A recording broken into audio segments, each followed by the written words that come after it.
A huge change in Social Security is this close to becoming law. I am so stoked for this. This is huge. The Republican Party is freaking showing the receipts that they care about their base. Gigantic. So let me start with this right here. So we're going to start with Devin Carroll's LinkedIn page here.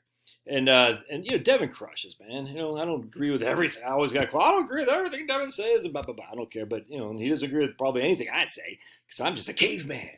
You know what I am? Just a caveman. I don't get your Social Security ways. But I do know if you pay into it, your wife should not be able to not get the whole benefit. It's crazy. Hey. So check this out, my man Devin, right here. The Social Security Fairness Act is headed to the House for a vote. Oh, what happened here? Right here. House may force vote on bill to eliminate rules that reduce pensioners' Social Security benefits.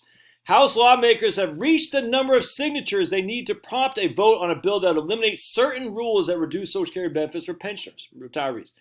The Social Security Fairness Act would repeal rules known as the windfall elimination, WEP, and the GPO, government pension offset.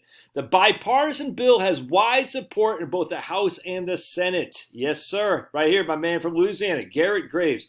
Someone sent this to me about a week or 2 weeks ago. I forgot the guy's name. And I was like, I didn't even do a video on it because there's no way it's going to pass. And anyway, I freaking look at here. So this lady almost lost her seat in 2022, all right, from Virginia. I remember we thought we were going to take her out. She just barely survived. I wish she did not, but here she is. I don't know who this guy is, Garrett Graves, but he's a crusher. They marked the 206 signatures that discharge petitions thus far collected with a press conference outside the Capitol building. Alongside organization, police, fire, all those people. That was great.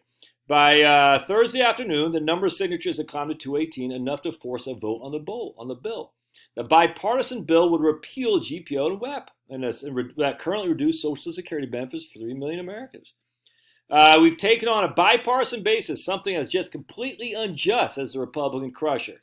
And we don't care what the Democrat says. So this is a situation when you have some of the most important occupations, some of the most important contributors to our community that are being discriminated against. 100%, brother. Let's keep going. We already know the WEP, but basically the WEP will reduce your Social Security benefit by about a max of about $550 or $600 a month. All it does is reduce your first bend point from 0.9 to 0.4. That's what it does. I don't want to get too detailed in the specifics, but it does reduce your benefit, but not nearly as much as the GPO. The GPO reduces spousal and survivor benefits for those who do not contribute to Social Security payroll taxes. Spousal and survivor benefits affects almost 800,000 retirees. The GPO, the WEP I don't like. That affects 2 million retirees. The GPO is it sucks, dude. I'm just telling you right now. And Devin's going to give us an example of this here in just a second. So we got Lois Carson, president of the, president of Ohio Association of Public School Employees. Okay, as long as it's not the NEA, because I can't stand the NEA or the AFT.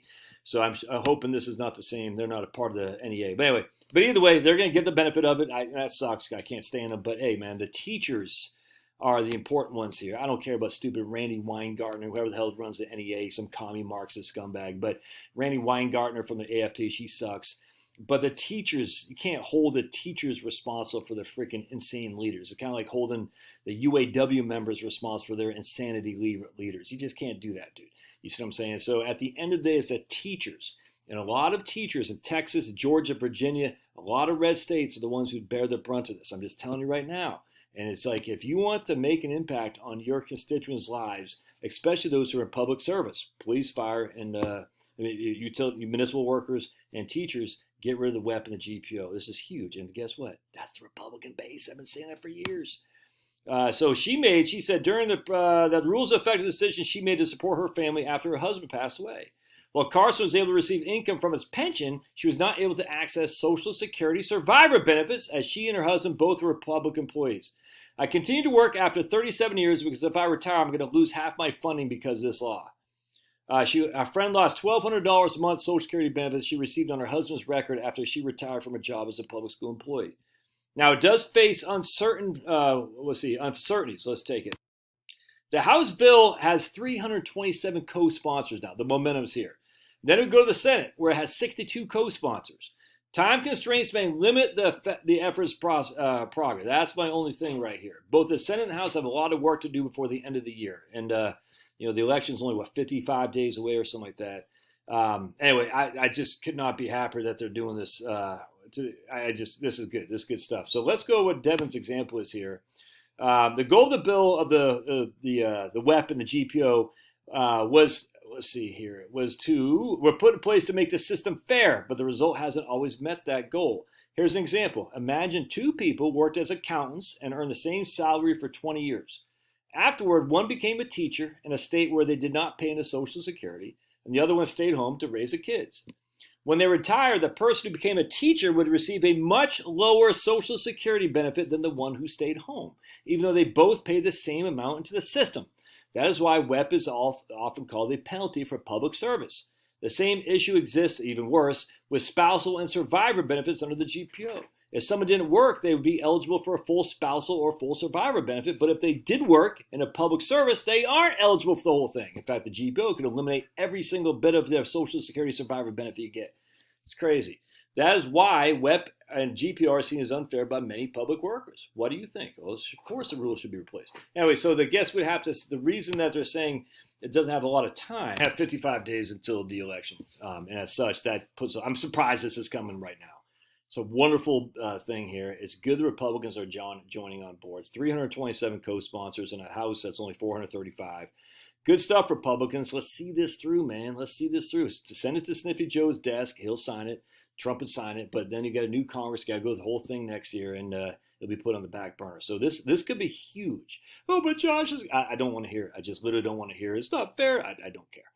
I don't care. It makes no sense from a political perspective to punish your base. And your base is public service employees, the teachers, the firemen, the police officers, and municipal workers, many of them who are right-wingers, are MAGA. It doesn't make sense to punish those people. Again, how do you afford it? I've said it a million times, how do you afford it? There's 0.1% of the population spending an awful lot of money on these elections, an awful lot of money on the Democrats, corporations and whatnot, but I'm just talking about the individual millionaires. Millionaires, billionaires, they can afford a little bit of a tax hike to get rid of OI, to make OI on qualified dividend income and long-term capital gain to fund increased Social Security benefits. All right. Love your thoughts. God bless. And you can whine in here. It's fine. I don't care. I say, no, it's not fair for a wife who worked her ass off as a 35-year-old school teacher in Texas. She has a Texas pension, about $2,500 a month, that doesn't have a guaranteed COLA. It's only whatever the legislature says they're going to get a COLA. That's it. Now she got $2,500 a month. Her husband dies, and he only had $2,500 a month in Social Security benefits, so now she gets nothing. No. That's not the way it was. I guess she loses 2/3 of her husband's Social Security. I forgot what it is. I just can't remember off the top of my head. She loses 2/3 of her pension is what it is. Something like that. Anyway, she loses 2/3 of something. In that case, I just have a feeling she loses the whole thing. I don't feel like looking up right now because I'm too fired up by this and I got to go work out. But anyway, the GPO is a bear. The WEP sucks, but the GPO sucks times 10. That's just a fact. All right, God bless. We'll hear your thoughts. And don't forget to paw that like button.